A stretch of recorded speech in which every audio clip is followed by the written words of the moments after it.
Hi மக்களே! அண்ணாமலை குடும்பம் serial June 20, 2026 என்ன நடந்துச்சுன்னு பார்க்கலாம். அதுக்கு முன்னாடி நம்ம channel Tamil serial talk subscribe like பண்ணிக்கோங்க. பெல் ஐகானை கிளிக் பண்ணிக்கோங்க. ஹை பட்டன் தட்டி விட்டுருங்க.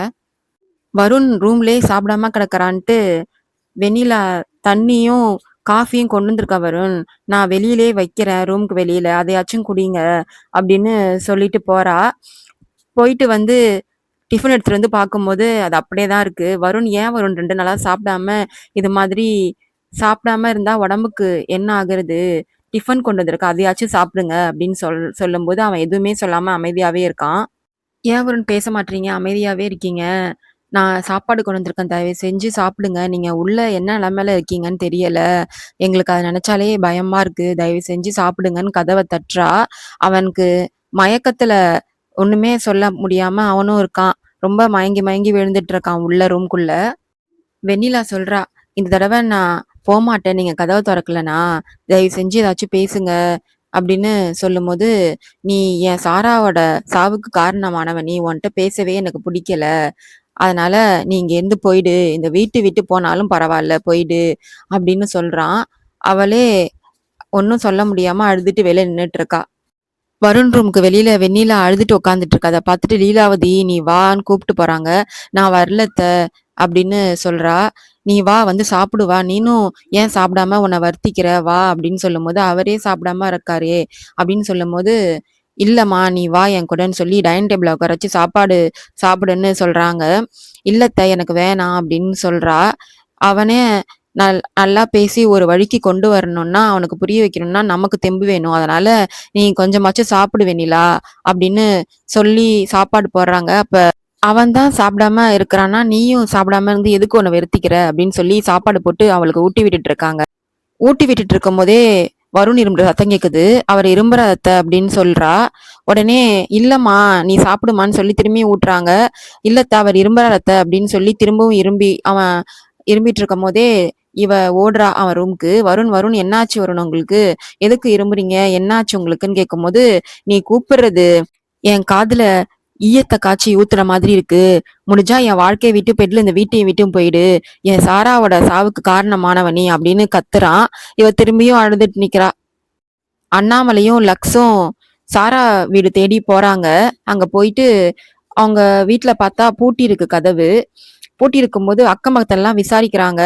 இங்க இவங்க வீடு ஏன் இப்படி பூட்டி இருக்கு? இங்க யாரும் இல்லையா அப்படின்னு கேட்கும்போது அவங்க ஒரு வாரமா அப்படிதாம்மா பூட்டி இருக்குன்னு சொல்றாங்க.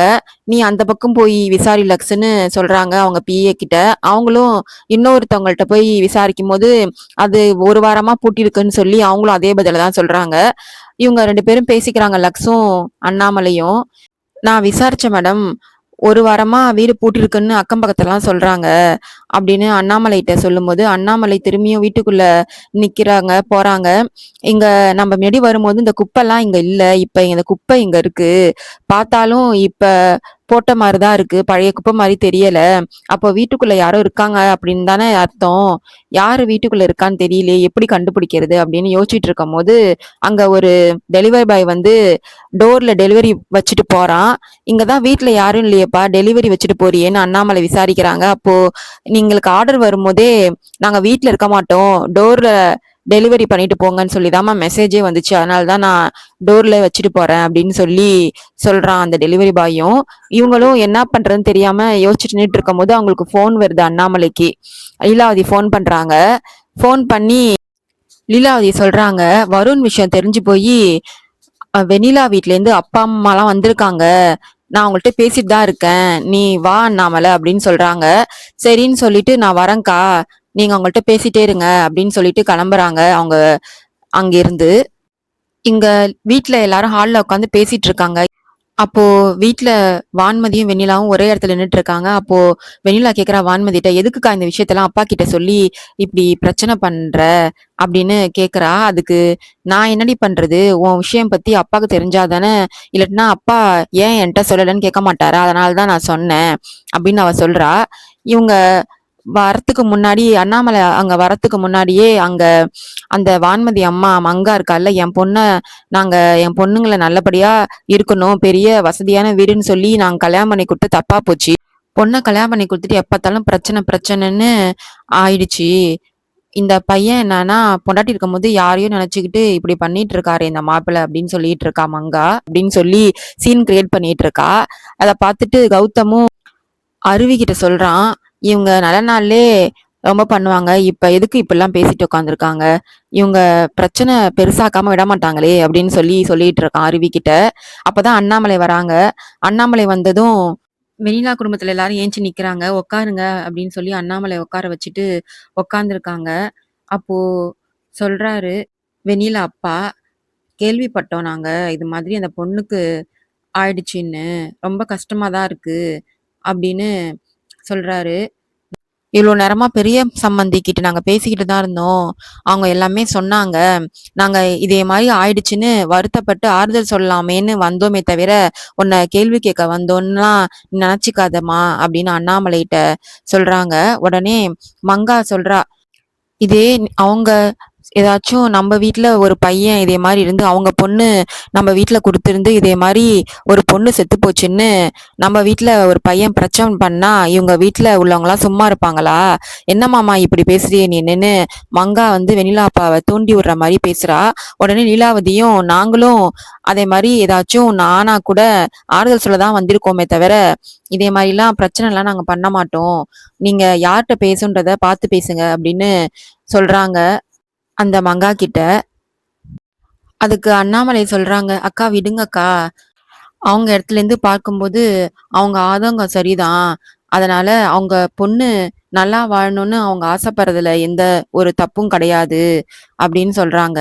வருண் இப்படி பண்றது நமக்கே கஷ்டமா இருக்கும்போது, அவங்க வீட்ல அவங்க பொண்ண நம்ம வீட்ல நல்லபடியா வாழணும்னு கல்யாணம் பண்ணி குடுத்தாங்க. அதனால அவங்க இப்போ நமக்கு ஒரு ஆதரவா தான் இருக்காங்க. அதனால நம்ம அத பெருந்தன்மையா தான் எடுத்துக்கணும் அப்படின்னு சொல்றாங்க. அந்த சாரா இந்த வீட்டுக்கு வந்துட்டு போனதுலேருந்து வருண் கொஞ்சம் அவள பத்தி புரிஞ்சுகிட்டு நல்லாவே மாறியிருந்தான். வெண்ணிலாவுக்கும் வருணுக்கும் ஒரு புரிதல் இருந்துச்சு. ஆனா இந்த நேரத்துல இது மாதிரி ஆகி திரும்பவும் இது மாதிரி ஆயிடுச்சு அப்படின்னு சொல்றாங்க அண்ணாமலை. அவனுக்கு சாராவுக்கு இது மாதிரி ஆயிடுச்சுன்றது தாங்க முடியாத அவன் இப்படி பண்ணிட்டு இருக்கான். சீக்கிரமாவே அவன் மாறிடுவான். நான் உங்களுக்கு வாக்கு தரேன். சீக்கிரமே உங்க பொண்ணு கூட சேர்ந்து வருண் சந்தோஷமா வாழதான் போறான். அத நீங்க பார்க்க தான் போறீங்க அப்படின்னு சொல்றாங்க. அதுக்கு வெண்ணிலா அப்பா, அதுல எங்களுக்கு துளியும் சந்தேகம் கிடையாது அப்படின்னு சொல்லும்போதே வெண்ணிலா சொல்றா, அப்புறம் எதுக்குப்பா இங்க வந்தீங்க அப்படின்னு கேக்குறா. அதுக்கு சுந்தரராஜன், என்ன வெண்ணிலா இது மாதிரி பேசுறியேம்மா அப்படின்னு கேட்கும்போது, அதுக்கு வெண்ணிலா சொல்றா, அத்தையோட நிழல்ல நான் நல்லா தான் இருப்பேன்னு அவங்களுக்கு நல்லாவே தெரியும். நான் கூப்பிடாதப்ப இவங்க எதுக்கு வந்தாங்க? நான் நல்லா தான் இருப்பேன். இனிமேல் நான் கூப்பிட்டா தான் வரணும் அப்படின்னு சொல்றா வெண்ணிலா. அதுக்கு வெண்ணிலா அம்மா சொல்றாங்க, எங்களுக்குன்னு இருக்கிறதே நீனும் உங்க அக்காவும் தான். உங்க வாழ்க்கை இது மாதிரி இருக்கும்போது நாங்க வருத்தப்பட்டு என்னன்னு கூட வந்து பார்க்க கூடாதா? அப்படின்னு சொல்றாங்க. அதுக்கு வெண்ணிலா சொல்றா, நான் எப்படியும் மீண்டு வந்துருவேன். நான் வருண் கூட சந்தோஷமா தான் வாழ போறேன். அதனால நீங்க கவலைப்படாதீங்க அப்படின்னு சொல்றா. அதுக்கு அவங்க அப்பா சொல்றாரு, நீலே இவ்ளோ நம்பிக்கையா பேசும்போது எங்களுக்கு என்னம்மா கவலை? நீ அண்ணாமலையோட நிழல்ல இருக்கிறன்ற நம்பிக்கையோட நாங்க புறப்படுறோம் அப்படின்னு சொல்லிட்டு கிளம்புறாங்க.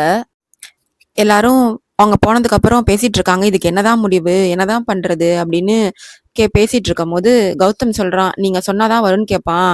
நீங்க அவனை வெளில கூப்பிடுங்க சித்தி அப்படின்னு சொல்லும்போது, அவன் இப்போ ரொம்ப மன உளைச்சல்ல இருக்கான். அதனால இப்போ நம்ம என்ன சொன்னாலும் அவன் காதுல வாங்க மாட்டான்.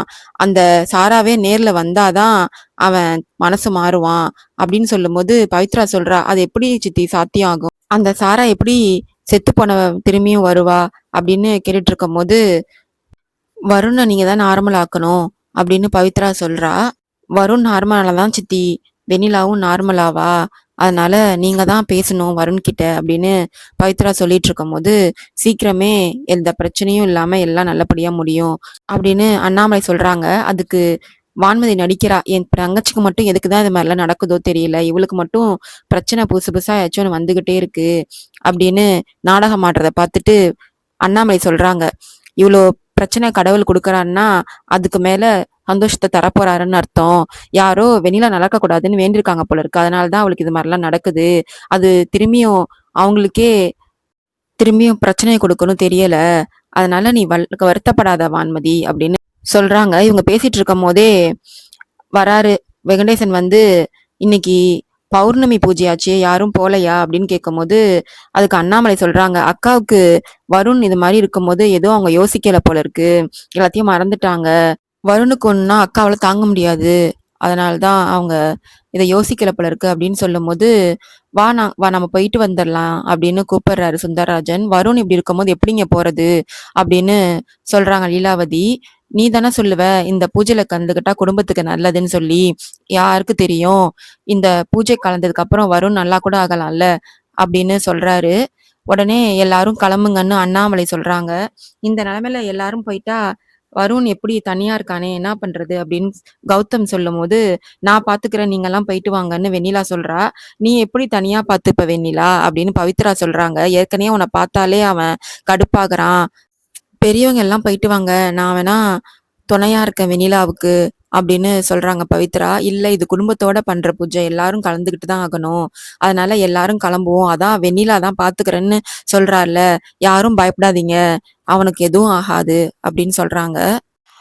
அதுக்கப்புறம் எல்லாரும் கிளம்புங்கன்னு கிளம்ப சொல்றாங்க. கௌதம் நானாச்சும் இங்க இருக்கிறேன் சித்தி, வருணுக்கு இப்படி இருக்கே அப்படின்னு சொல்லும்போது, அதெல்லாம் வெண்ணிலா பார்த்துப்பா, எல்லாரும் கிளம்புங்க அப்படின்னு சொல்லி எல்லாரையும் கிளம்ப சொல்றாங்க.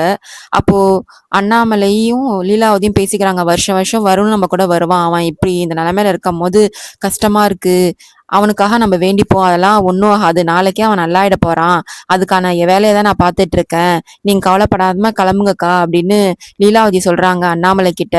நீ வருணை பாத்துக்க அப்படின்னு சொல்லிட்டு வெண்ணிலாட்ட சொல்லிட்டு ரெண்டு பேரும் கிளம்புறாங்க. ஏதாச்சுன்னா ஃபோன் பண்ணு வெண்ணிலா அப்படின்னு சொல்லிட்டு, அதோட அவன் ரூம்ல மயக்கத்தோட விழுவுறான். அதோட இந்த எபிசோட் முடியுது.